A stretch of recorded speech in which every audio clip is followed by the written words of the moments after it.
यहाँ तक चलो देखिए, रिवीजन हो गया। डाउट कुछ? ओके। Metal carbonyl bond. अब मेटल कार्बोनाइल पे आए तो उससे पहले हम बॉन्डिंग के बारे में थोड़ी सी बात कर लेते हैं। कार्बन और ऑक्सीजन की बॉन्डिंग, या तो डायरेक्ट कार्बन मोनोऑक्साइड की बॉन्डिंग ही देख लेते हैं। कार्बन ऑक्सीजन के साथ कौन सा बॉन्ड बना के बैठा होता है? एक कोवेलेंट सिग्मा बॉन्ड। ओके, ये होते हैं सिग्मा बॉन्ड। फिर एक पाई बॉन्ड भी होता है।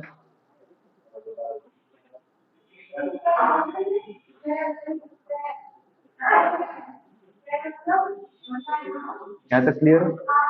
ठीक। अब यहाँ पर जब बॉन्डिंग होती है तो यहाँ पर ये बना सिग्मा, ये बना पाई, ठीक है। और बॉन्डिंग के दौरान जब ये बन जाता है तो एंटी बॉन्डिंग भी बनते हैं। क्या बनते हैं? Anti bonding. और एंटी बॉन्डिंग को डिनोट किया जाता है पाई स्टार से। किसका एंटी बॉन्डिंग है ये? पाई का एंटी बॉन्डिंग। एंटी बॉन्डिंग पता है? नहीं, एंटी बॉन्डिंग समझाता हूं। ये हाइड्रोजन है, ठीक है। हाइड्रोजन है, उसका न्यूक्लियस, उसको सिंबल में इस तरह से दे रहा हूं प्लस, और मैंने कार्बन लिया, और कार्बन और हाइड्रोजन का बॉन्डिंग हो रहा है प्लस के साथ प्लस का। ऑर्बिटल्स जो लोग होते हैं ना, इस तरह से बताया जाता है, एक प्लस दूसरा माइनस, ठीक है। एक प्लस तो दूसरा माइनस, इस तरह से बताया जाता है। जब प्लस मतलब लाइक चार्ज वाले जुड़ जाए तो बॉन्ड बना देते हैं बड़ा। मतलब कार्बन है, ये बॉन्ड बड़ा हो गया, ये छोटा हो गया, ये माइनस, ये प्लस, ये हाइड्रोजन का जुड़ जाता है, इस तरह से कुछ बनता है। ये अब जब ये बात आती है पाई बॉन्डिंग पे,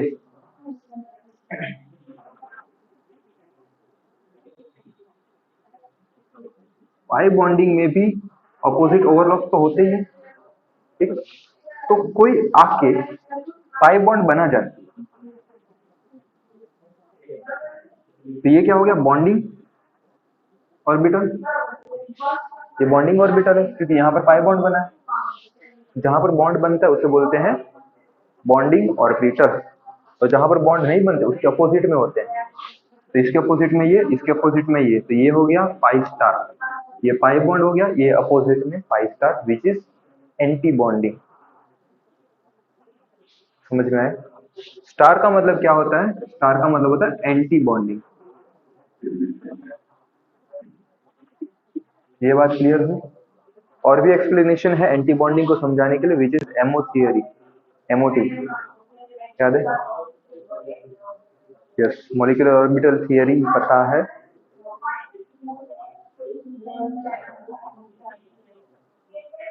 ऊपर आते हैं, यस। तो मॉलिक्यूलर ऑर्बिटल थियरी के हिसाब से समझ लेते हैं, बॉन्डिंग एंटी बॉन्डिंग एकदम समझ में आ जाएगा।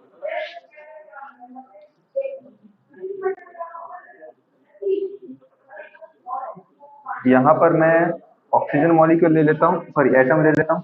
यहाँ पर एक कार्बन एटम, इस साइड कौन शो कर रहा है? कार्बन एटम शो कर रहा है, और ये ऑक्सीजन। 1s, दोनों के 1s, ठीक है। तो उन्होंने पार्टिसिपेट किया तो एक बनेगा सिग्मा 1s मतलब बॉन्डिंग 1s और एक बनेगा सिग्मा स्टार 1s मतलब एंटी बॉन्डिंग। ठीक है, तो जब बॉन्डिंग बनता है तब एंटी बॉन्डिंग भी बनता है। फिर 2s आता है, 2s का भी सेम केस,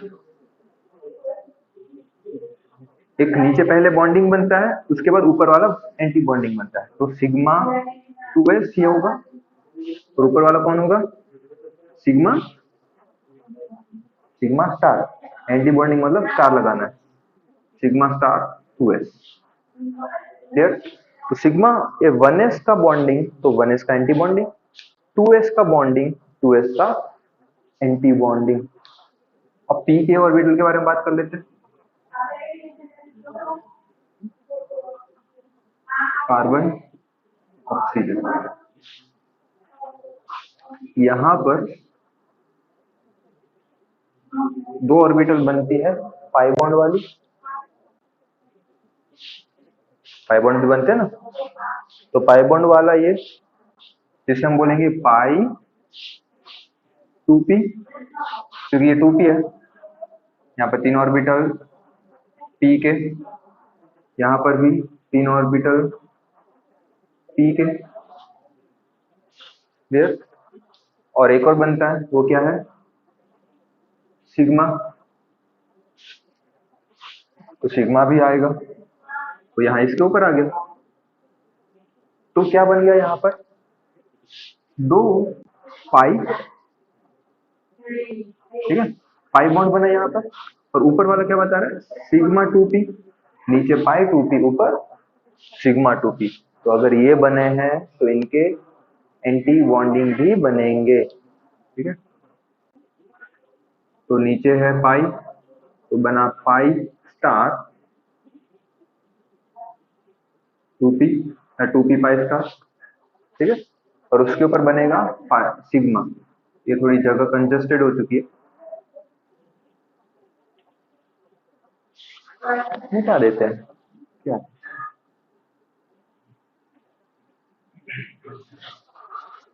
तो ऊपर क्या बन चुका है, सिग्मा स्टार 2p। ओके, ये पाई स्टार 2p,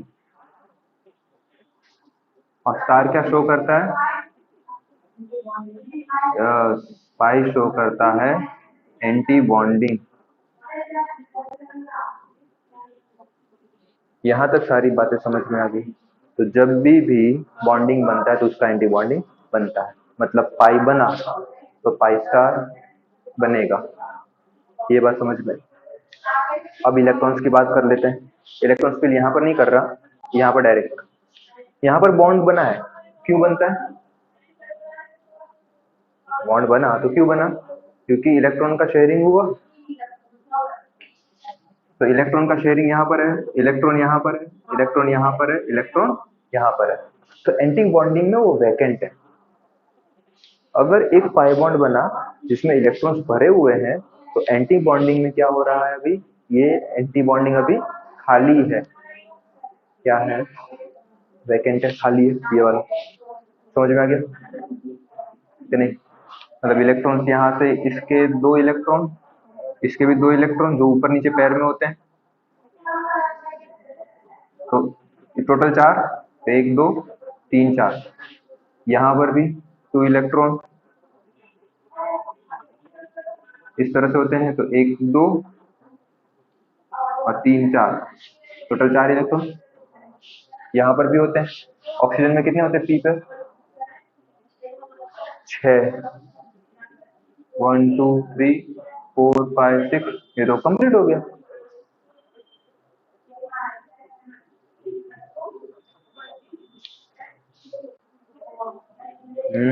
तो P4 होते हैं। और कार्बन में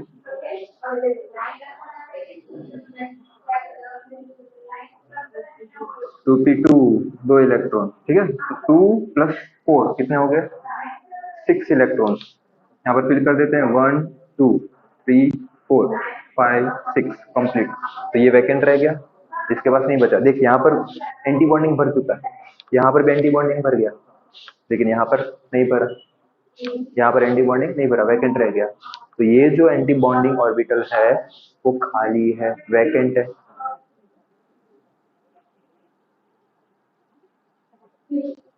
समझ में आ गया?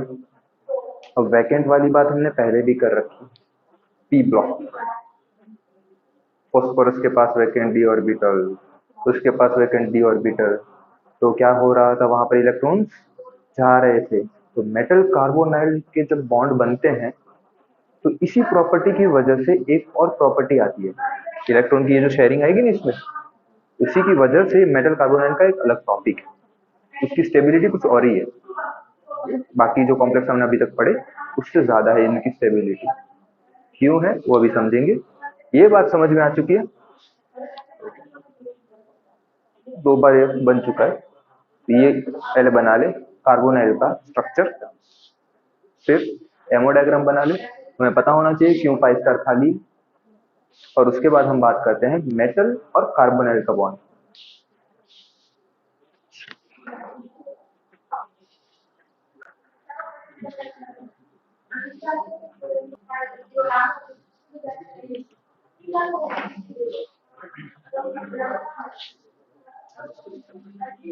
हो गया यहाँ तक, सब समझ में आ गया। एंटी बॉन्डिंग बना, एंटी बॉन्डिंग में डायग्राम फिर नोटबुक में देखा तब पता चला, एक चीज अभी बाकी है, एंटी बॉन्डिंग इस साइड है, इस साइड भी होगा, ठीक है, उस साइड भी बना ले ऑक्सीजन का एंटी बॉन्डिंग। इसमें कुछ पूछना है हेमोडायग्राम में?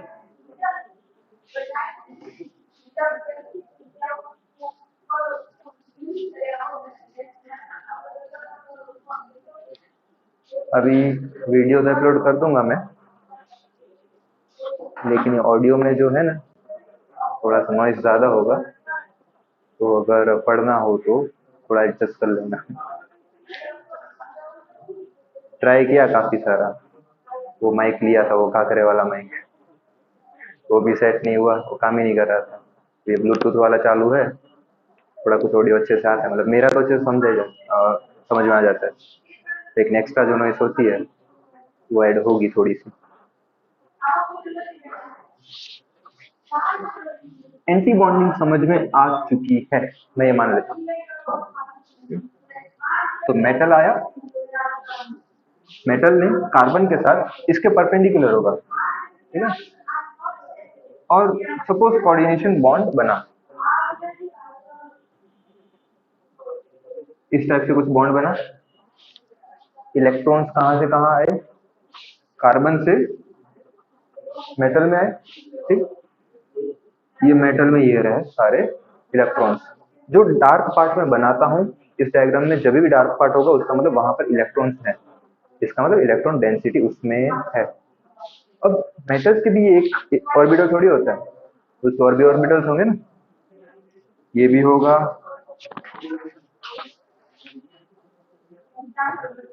ये भी होगा, इसके कुछ इस तरह से भी होगा।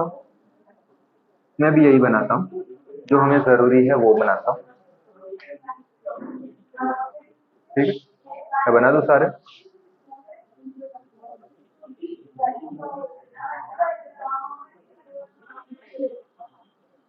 ठीक है, इलेक्ट्रॉन्स यहाँ पर कार्बन से मेटल की तरफ आए, मतलब लिगेंड से मेटल, तो लिगेंड से मेटल में जब इलेक्ट्रॉन्स आते तब क्या बोलते हैं हम, लिगेंड टू मेटल, इस टाइप से कोऑर्डिनेशन बॉन्ड उनका हुआ।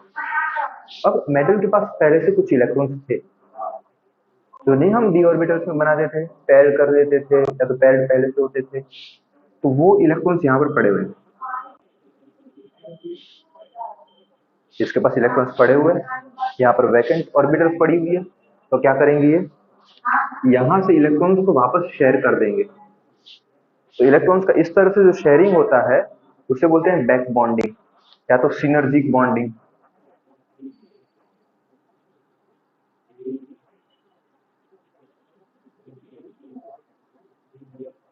इसे क्या बोलते हैं, सिनर्जिक बॉन्डिंग। हुआ क्या, पहले लिगेंड से मेटल में आया, लिगेंड के जो वैकेंट ऑर्बिटल थे उसमें इलेक्ट्रॉन्स ट्रांसफर हुए मेटल में से, तो इस बॉन्ड को क्या बोलते हैं? Synergic bonding. पहले फर्स्ट स्टेप, ये सेकंड। समझ में आया? और इसी वजह से, इसी बैक बॉन्डिंग की वजह से या तो सिनर्जिक बॉन्डिंग की वजह से मेटल कार्बोनाइड फेमस है।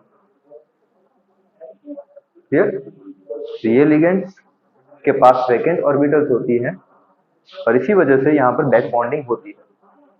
क्लियर? चलो अब मैं एक सवाल और पूछता हूँ कि कार्बन मोनोऑक्साइड के अलावा, कार्बोनाइल के अलावा और कौन सिनर्जिक बॉन्डिंग दिखा सकता है? किस लिगेंड के साथ सिनर्जिक बॉन्डिंग दिखा सकता है मेटल? यहाँ पर कौन इसकी जगह ले सकता है? प्रॉपर्टी बता दे, नाम मत बता। Property, yes, chlorine. क्यों? नहीं, नहीं, प्रॉपर्टी बता, प्रॉपर्टी।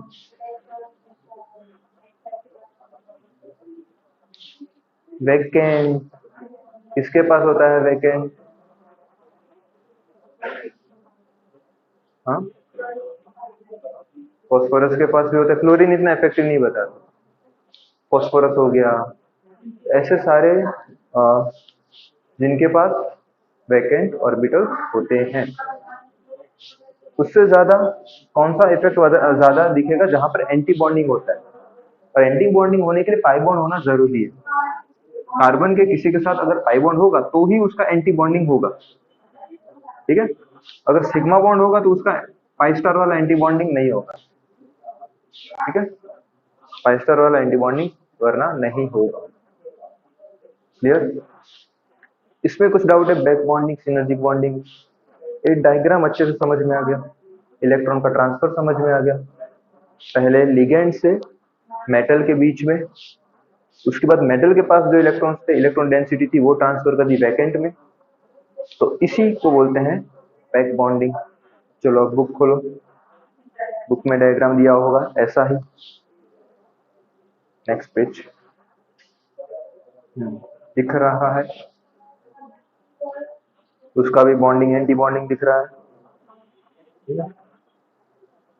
यहाँ पर मैंने 3 बॉन्ड नहीं बनाए, ये 2 ही बॉन्ड है अभी। ये जो पाई है वो एक ही पाई है। ठीक, इस टाइप से। तीसरा वाला भी मैंने बनाया ही नहीं क्योंकि वो इसका परपेंडिकुलर आएगा, मतलब प्लेन के बाहर, तो बनाया नहीं। समझ में आ गया?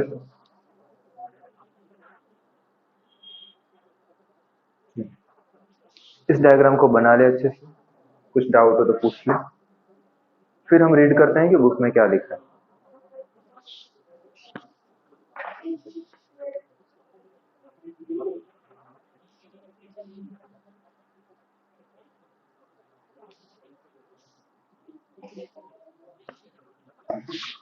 क्या लिखा है अब इसमें बुक में? स्टार्टिंग से पेज पलटा, रीड कर।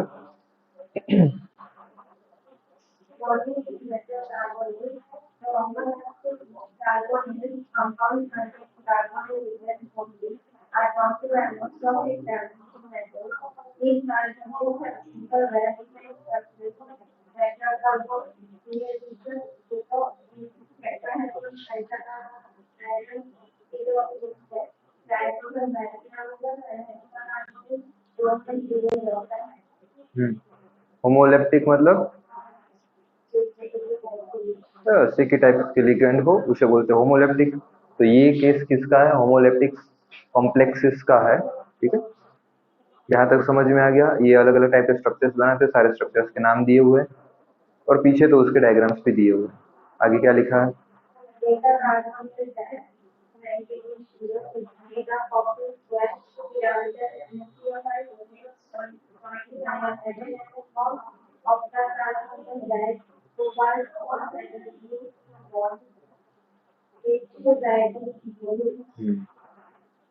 अब यहाँ पर सारे डायग्राम्स हैं, सिर्फ टेट्रागोनल ही नहीं, यहाँ पर तो मतलब हेक्सागोनल भी नहीं, डायरेक्ट डेक आते हैं। डेका मतलब 10 कार्बोनाइल जुड़े हुए हैं। तो ये कैसे पॉसिबल है? हमने तो देखा था कि ऑक्टाहेड्रल तक देखे थे कि उसकी बॉन्डिंग के हिसाब से सब कुछ ऊपर और नीचे, साइड में और आगे पीछे, इस टाइप से हमने सारे लिगेंड्स को जोड़ के देखा था, तो मैक्सिमम 6 हो रहे थे। तो यहाँ पर जो एक्स्ट्रा इलेक्ट्रॉन, सॉरी, एक्स्ट्रा जो कार्बोनाइल्स आते हैं वो किस तरह से जुड़े हुए होते हैं? वो पॉसिबल होते हैं ब्रिज बॉन्डिंग की वजह से। What is bridge bonding? ये जो CO वाला है वो हम करते हैं।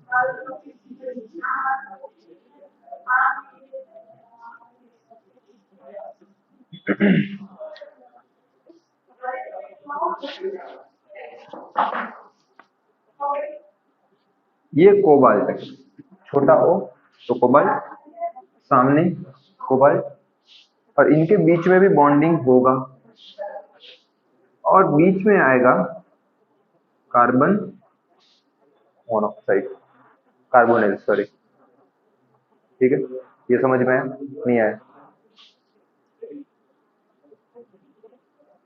अब समझ में आएगा ज्यादा। ठीक है, और उसी तरीके से ऊपर भी कार्बोनिल ग्रुप, और साइड में आगे कितने हैं? यहाँ पर कितने बचे हैं? 1 2, बाकी के कितने हैं? 4 है ना, ऊपर नीचे और साइड में 2। अब इसको हम समझते हैं।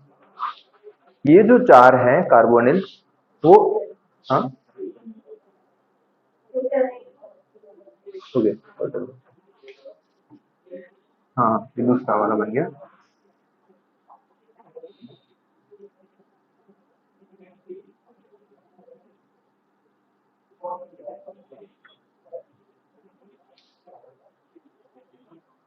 ठीक है, यहाँ पर ये बन गया, यहाँ पर ब्रिज बॉन्डिंग। और सेम केस यहाँ पर 3 CO CO और CO।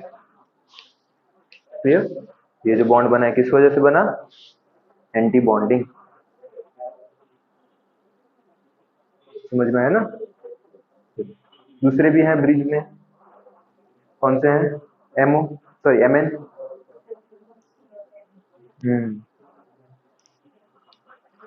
आगे क्या लिखा है अभी?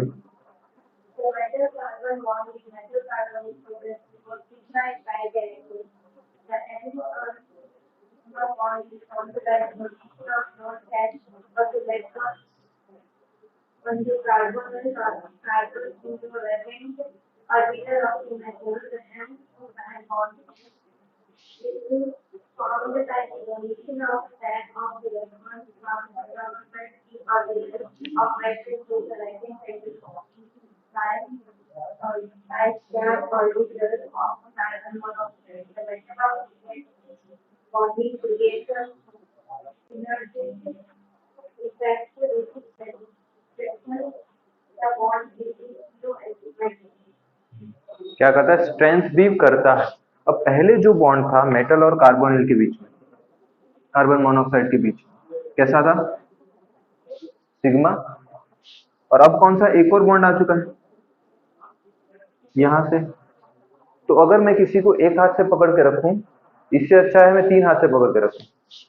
3 हाथ तो नहीं मेरे, लेकिन फिर भी हाथ से पकड़ के रखूं तो पकड़ मजबूत होगी ना, तो बॉन्ड स्ट्रांग हो जाएगा। तो इस सिनर्जिक बॉन्डिंग की वजह से, इसे सिनर्जिक इफेक्ट बोलते हैं, सिनर्जिक बॉन्डिंग बोलते हैं। तो इस सिनर्जिक इफेक्ट की वजह से क्या होता है? स्ट्रेंथ बढ़ती है,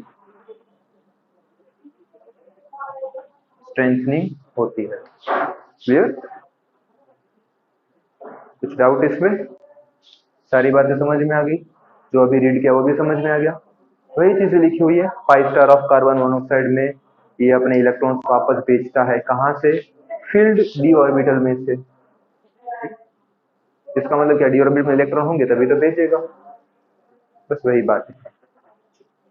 हो गया यहाँ पर complete carbon, sorry metal carbonyl. तो क्या बाकी है इसमें? कुछ बाकी है? एप्लीकेशन अभी बाकी पड़े हैं? अच्छा हाँ, चलो क्या है, रीड कर लेते जल्दी से।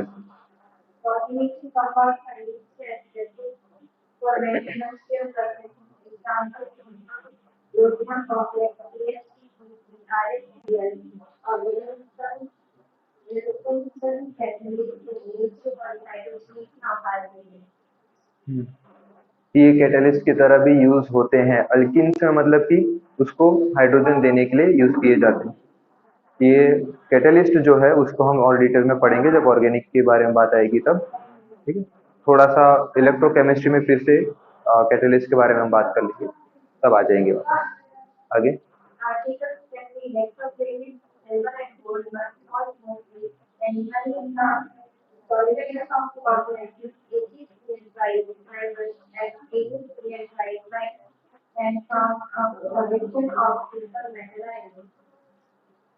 क्या हो रहा है?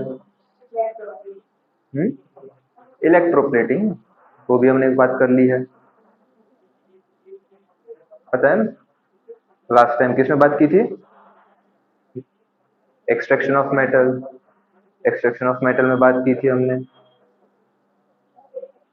एजी का, एयू का, इलेक्ट्रोप्लेटिंग दिखाया था। कॉपर का मैक्स, मोस्टली कॉपर का देखा था हमने इलेक्ट्रोप्लेटिंग।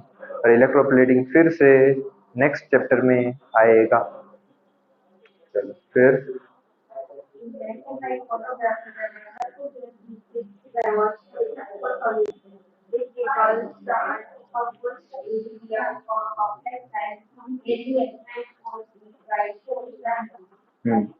अभी ये किसके बारे में बात कर रहे हैं? हाँ, उसमें कौन सा कॉम्प्लेक्स यूज होता है? अंडरलाइन कर ले, यस, अंडरलाइन कर ले। इसके बारे में हमने बात की थी या नहीं की थी? फोटोग्राफी के बारे में नहीं की थी। तो जो पहले कैमरास आते थे, चूने मतलब पुराने कैमरा, पता है ना, उसमें रील आती थी। वो रील फिक्स करनी होती है, फिर उसको रोल करना होता है, फिर क्लिक करना है। ठीक है, जैसे क्लिक कर ले तो फिर से रोल करना होता है, फिर क्लिक करना होता है। तो जब क्लिक करते हैं तब क्या होता है? जैसे ही क्लिक दबाते हैं तो जो शटर होता है ना, शटर इस तरह से पैक होता है पहले। जैसे क्लिक दबाते शटर खुलता है और बंद हो जाता है जल्दी से। उससे क्या होगा कि बाहर जो भी सारी लाइट्स है वो कैमरा में अंदर आएंगी। कैमरा में अंदर आई तो जो एजी की ये जो कॉम्प्लेक्स का जो लेयर है उसमें उसका इम्प्रिंट बन जाता है। अब अगर उसका प्रिंट बन जाएगा तो क्या बन जाएगा? फिर उसका फोटो। और उसी फोटो को फिर प्रोसेस करके हम बड़े फोटो बनाते थे। ठीक है? तो पहले ये सिस्टम आती थी, अब तो सब डिजिटल हो चुका है, मोबाइल में से डायरेक्ट अब वो फोटो वाली सिस्टम निकल चुकी है। आगे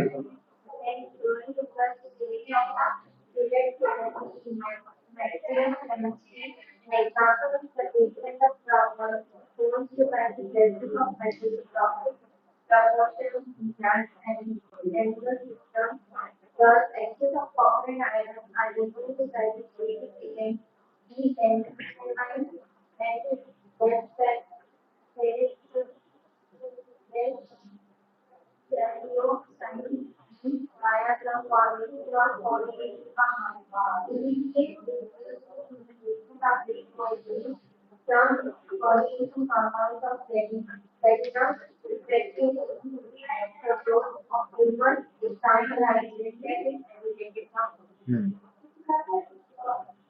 यहाँ पर फिर से एक वो टॉपिक आ जाता है जिसमें जो कॉम्प्लेक्स है वो बायोलॉजिकल एप्लीकेशन बताता है। जहाँ पर अगर वो कॉम्प्लेक्स, सॉरी, जो कॉपर ले लेते हैं एग्जाम्पल के तरीके से, कॉपर अगर हमारी बॉडी में गया तो हमारे लिए फायदेमंद भी कभी होता है, कभी नुकसानदायक भी होता है, लेकिन वो डिपेंड करता है कि कॉम्प्लेक्स किसका। याद है आइसोमेरिज्म में हमने बात की।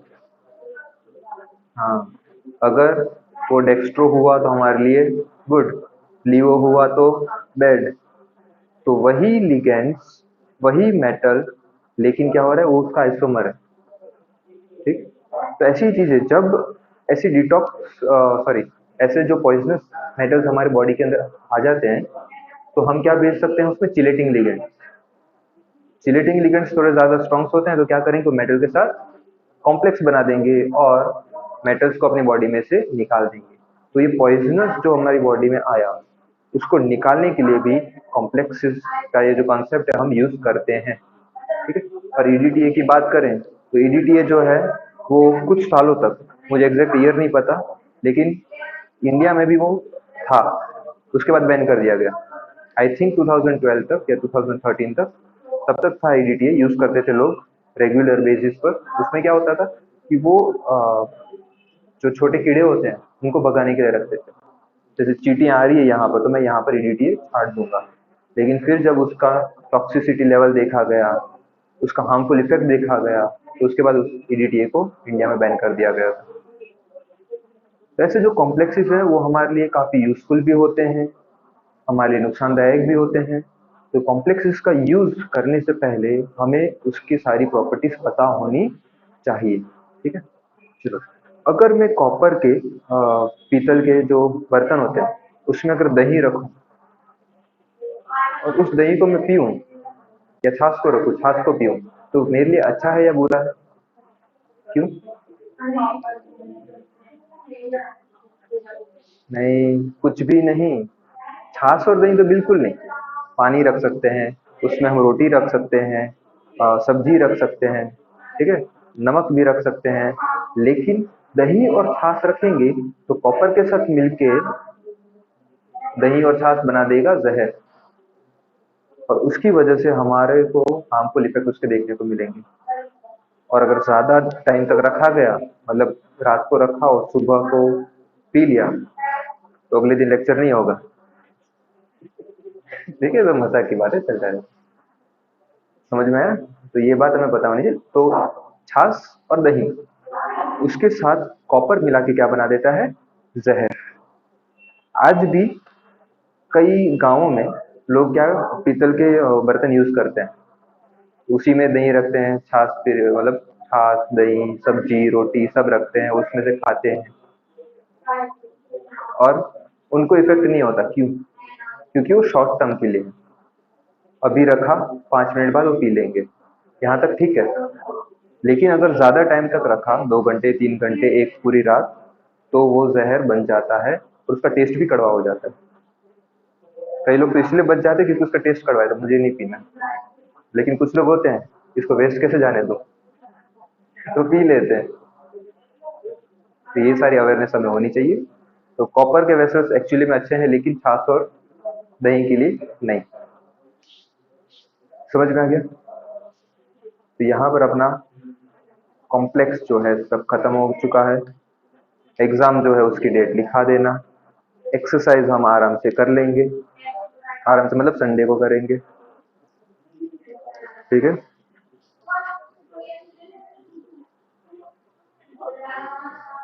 एक्सरसाइज को क्वेश्चन कर ही लेते हैं कुछ कुछ जो है, क्योंकि टाइम है और नया चैप्टर अभी स्टार्ट नहीं कर सकते। ठीक, बुक लेके आता हूँ।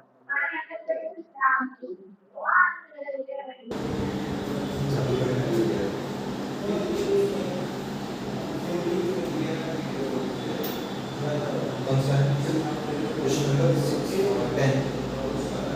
Draw the structure of optical isomers CR.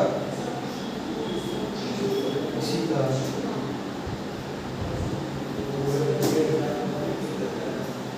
इसमें को क्या होगा? फ्रेशनर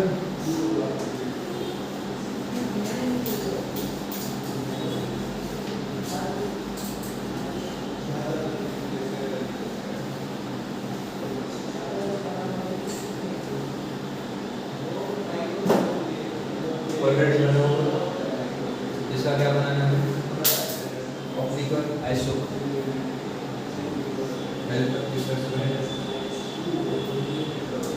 पहले क्या बना? पहले मिरर,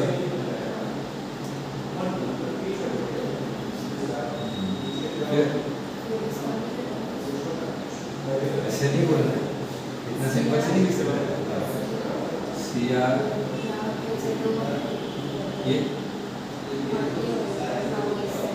ये साइड वाला इधर इस साइड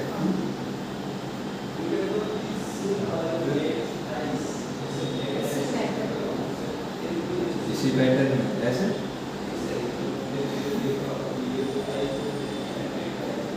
ऊपर नीचे बड़े हो गए।